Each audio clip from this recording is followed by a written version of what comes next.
Okay, good morning, or good afternoon, everyone. Appreciate you participating in our third webinar of our series.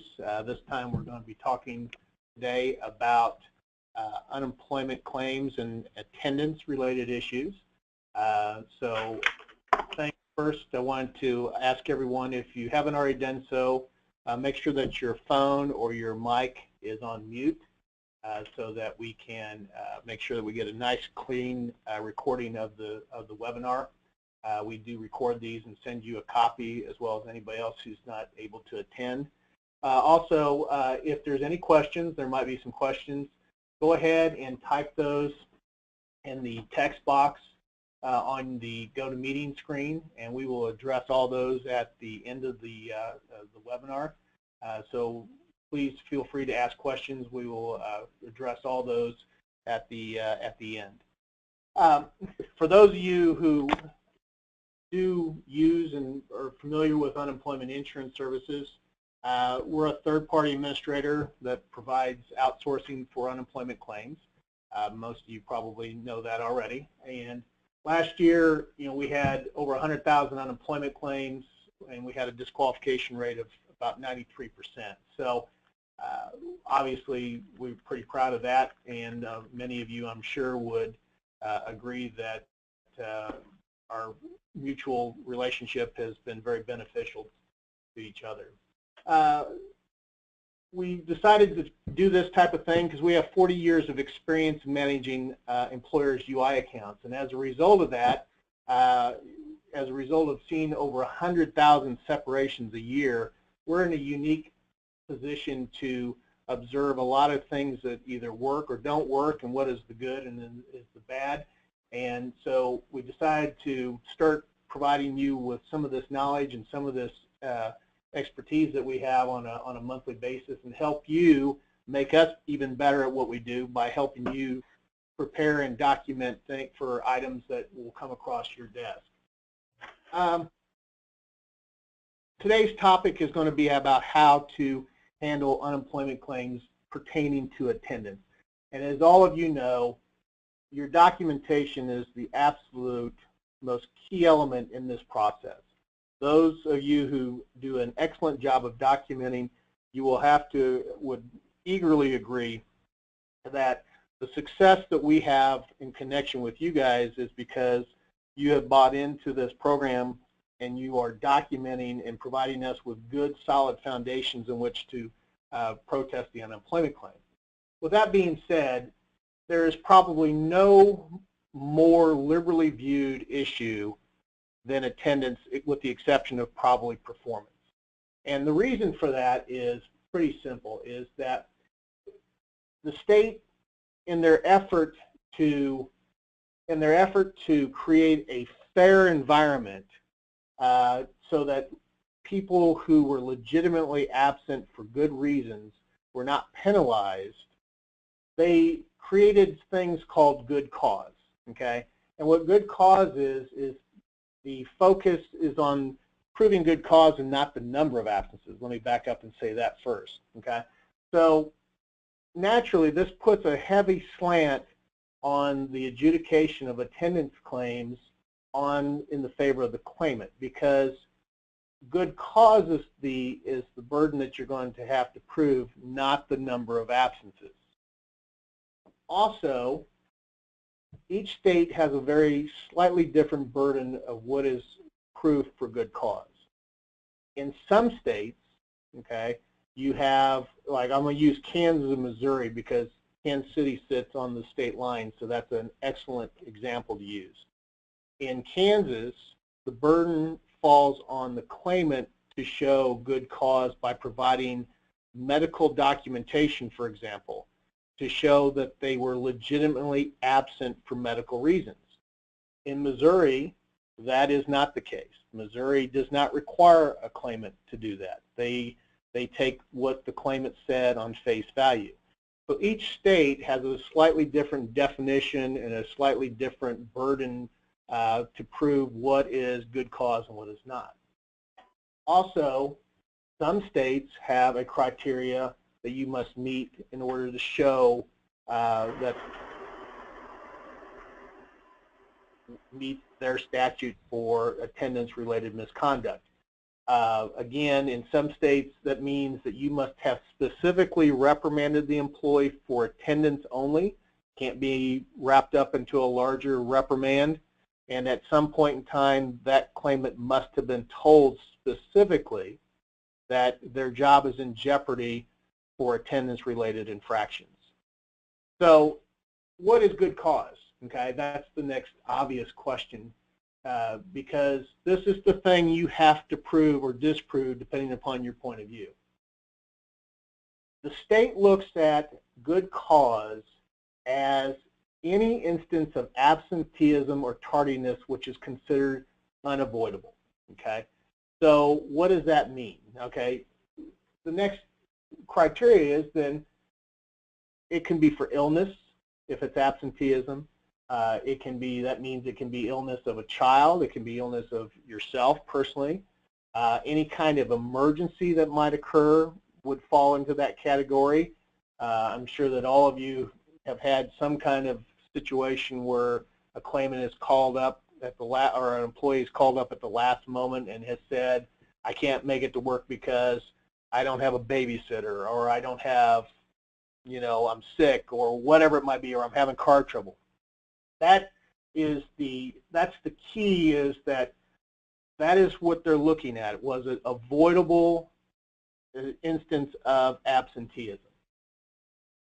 And for the cases of tardiness, it can be things such as it could be traffic problems, delays because you couldn't get to work because of car trouble, you know, of all kinds of different things. So what the main thing to remember about good cause is it is a very, very broad gray area for employers.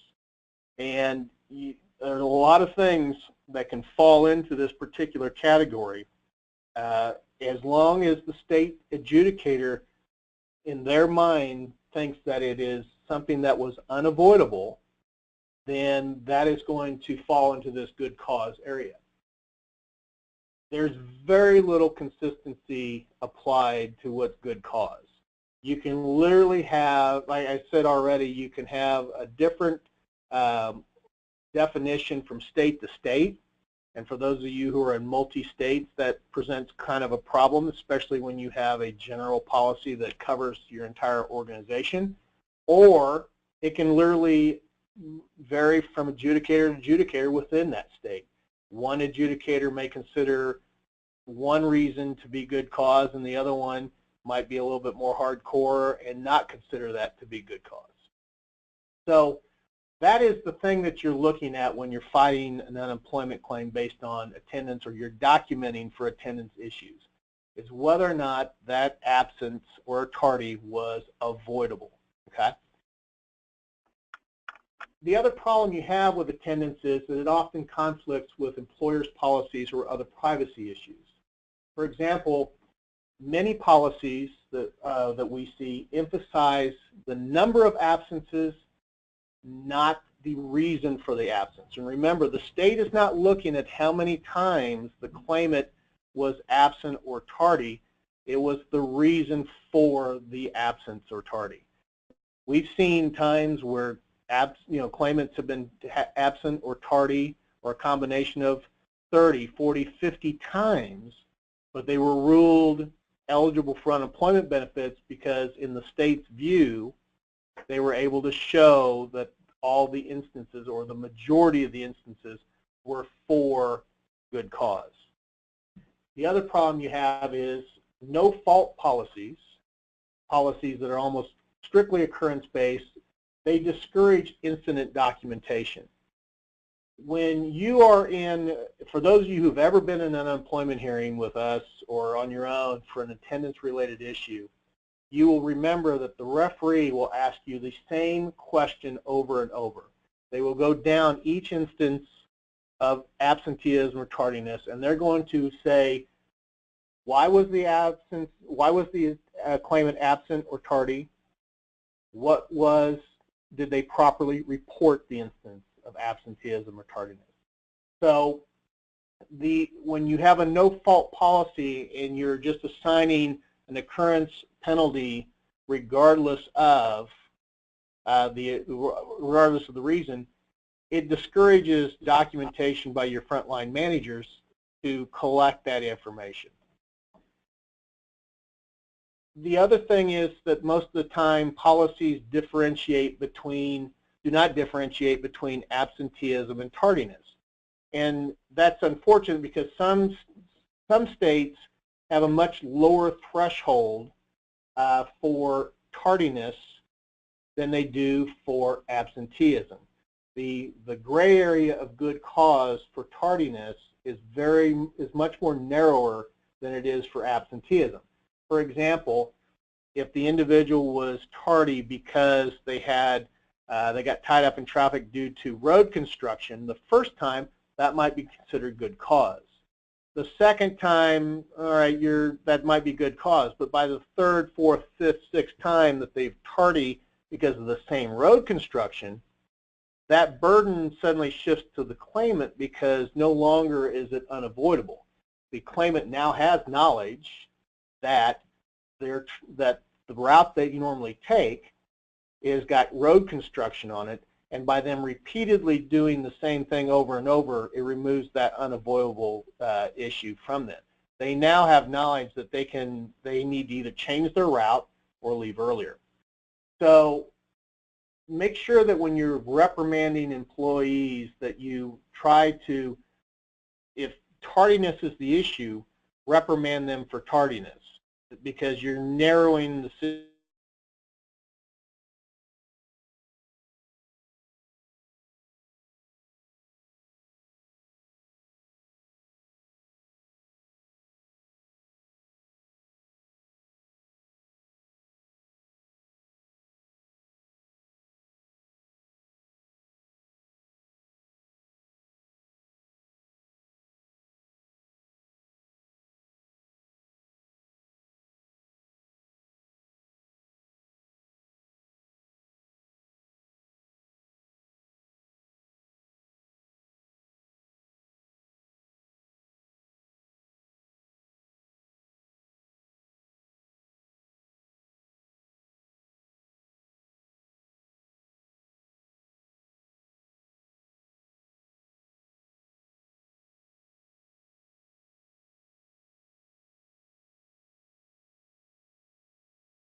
absenteeism, ask them why. Even if you are going to, under a no-fault policy, you're going to end up discharging them after a certain number of instances anyway, still ask the reason why. And that is because, remember, you're trying to prove good cause. Okay, you're trying to say these individuals did not have good cause and they did not have a good reason for being absent or tardy. By asking them on the spot and documenting that, you are creating a foundation which makes our job a little easier. Retroactively, going back and trying to recreate this is much more difficult than when you ask them. So when you're reprimanding them, it also helps then when you can go down through and say, such and such date, we asked you why you were absent, you state this, so on and so forth. So you're creating a documentary trail that helps us this could cause to the unemployment claim. Request medical services. Even if you do not have, even if you are only going to get a doctor out of this, by asking them up front, and more often than not, that claimant is not going to be able to prove or provide you with a doctor's note. Okay? It doesn't have to say what their illness is. It doesn't have to say what the significance of the situation is all it has to do is show that they had a doctor's visit. So by asking for that, not getting it, then you can document this was the by showing that you can be able to show that you made a good faith effort to give the employee opportunity to show they had good cause for being absent. So request medical certification even if you know you're not going to get good. What you know is that more often than not you're going to get a response that they have no medical certification, and that helps our cause. Look for patterns in the absenteeism or tardiness, especially useful in tardiness, because by asking that in combination for the reasons, you're going to be able to establish a pattern that eliminates the good cause. I used the example being late due to traffic issues. Make sure that you know, those are things that you want to look for in your pattern, okay? Absenteeism issues. I think somebody was asking, if somebody mute their mic, right, because we're getting a lot of background noise. In absenteeism, look for patterns that are consistent. For example, is the claimant absent on every Monday, or is the claimant absent in conjunction with a holiday, or you know, try to look for patterns in their absenteeism that helps our disproving this good cause, because if we can show that there is a pattern, then we can show that there was a willful intent on the claimant for being absent or tardy on that particular day. Try to tie in other policies. Think strategically when you're reprimanding the employee. Remember, you are going to be behind the 8 ball immediately for attendance-related issues because of the good cause criteria. You can tie in how their absenteeism is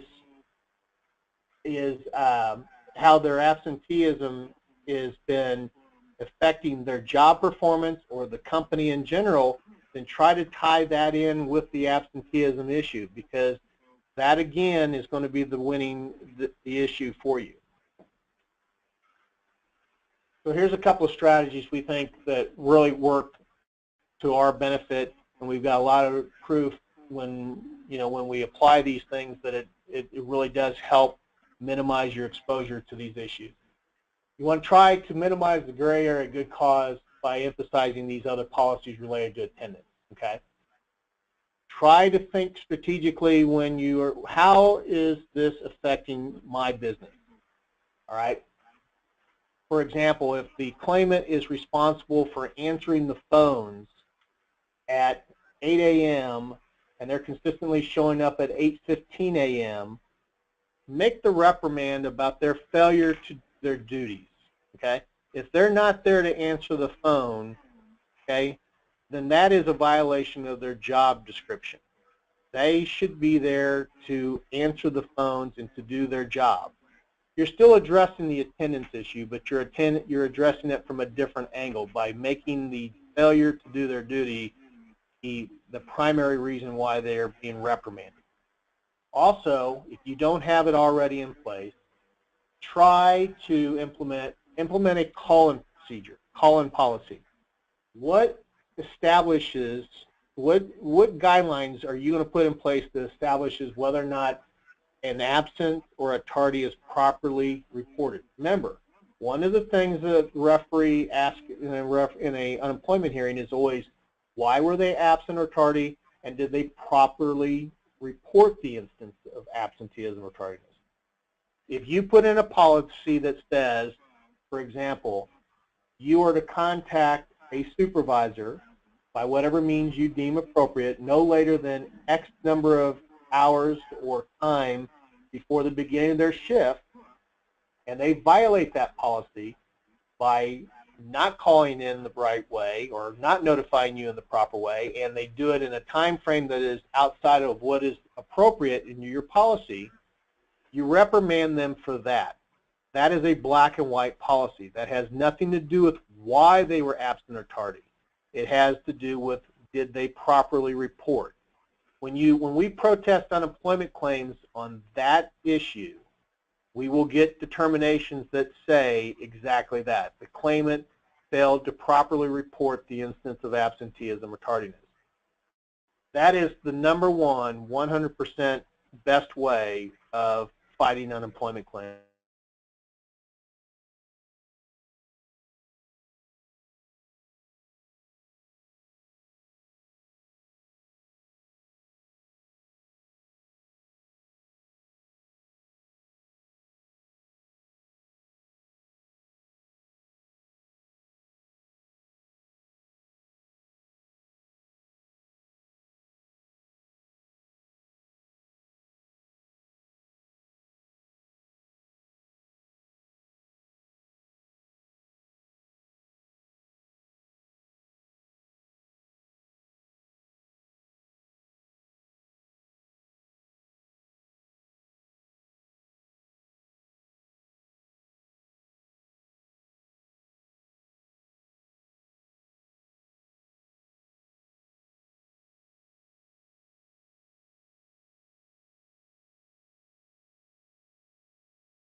But if you can at all show a little bit of patience, it's going to be very helpful to our cause. Now I think we'll open it up for any questions you might have. Teresa, yes, a copy of the PowerPoint will be available after the webinar. We also we send out a recording of the to everybody at the conclusion of the webinar and everything. So we make sure that that you get a copy of that. And I think hopefully, especially since we're having some audio trouble, that will be very helpful to everybody. I'm scrolling down looking there for the questions here, and I think there was a couple. So we apologize about the audio issues here. Let's see. Our call-in procedure policy is 4 hours before the start of the shift. Is that too much? You know, and this is from Dana Collins. Dana, I think that depends strictly upon what your business is and what you feel is appropriate. If you're in a healthcare environment, for example, 4 hours is not unreasonable in any way, shape, or form. I don't think 4 hours is unreasonable in any scenario, regardless of what it is that your company does. The unreasonableness of that policy will get to the day before or something like that, if 24 hours notice. Not many people I know who are legitimately sick know they're going to be sick 24 hours in advance. As long as the policy is reasonable and is acceptable to the state, then you're not going to have any problem. 4 hours is perfectly fine. Where we find a lot of the trouble is when the employers don't define the method of the proper reporting. That's the bigger thing. Make sure that you don't leave any wiggle room in that area. If you don't want people to tell you via text message when they're going to be absent or tardy, you need to put that in your policy that that's not an acceptable means of doing it. So the area that is most commonly challenged is the method in which the reporting occurs. And then secondly is who should they report to? It almost should always be a manager. Make sure that they say you put in your policy or your expectation that it must be a manager that they talk to, not the switchboard operator, not the secretary, not Joe, their friend. They must talk to management in whatever appropriate means you find. Let's see. There is a library of the prior sessions. We put them up on the website. This will be the third one, and each month we put them up on the website, and we provide you with a password for our clients to go out and look at those and review those. For those of you who don't know, the previous two were an overall view of the unemployment system and how it kind of works. The second one was a view of how to properly prepare and participate in an unemployment.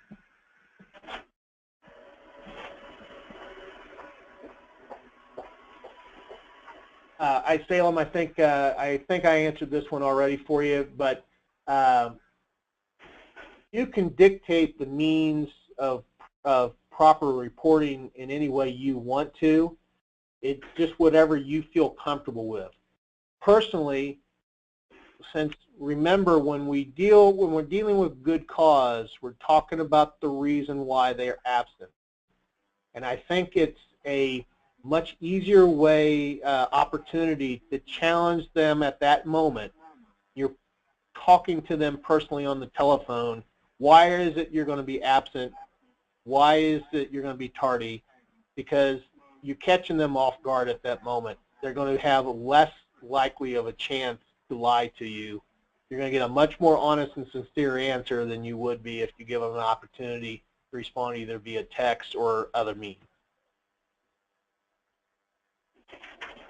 All right, I think, is there any other questions before we wrap it up? We appreciate everyone participating. There will be an October one, and we're going to be talking in October about how to kind of address performance-related issues and performance-based issues. So we hope that we get to see you all back there again, and we appreciate you participating in today's webinar. Thank you very much, and have a great day. Oh, help take out the good. I'm sorry. There was one other question. If a tardy or absent does not give a reason after asked right away, can they still give a reason during the claim? Yes. That's why I'm telling you to go ahead and ask and document that reason. If they won't give you an explanation and you put that on an official form or anecdotal note or something like that, okay, you're going to be able to counteract that whole argument that when they'll come up with some version of the events in the unemployment claim process.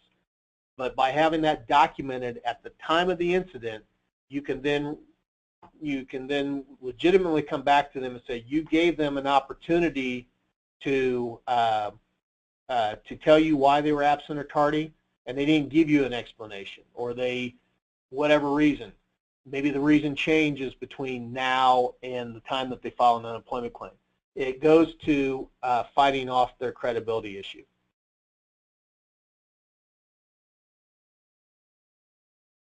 All right.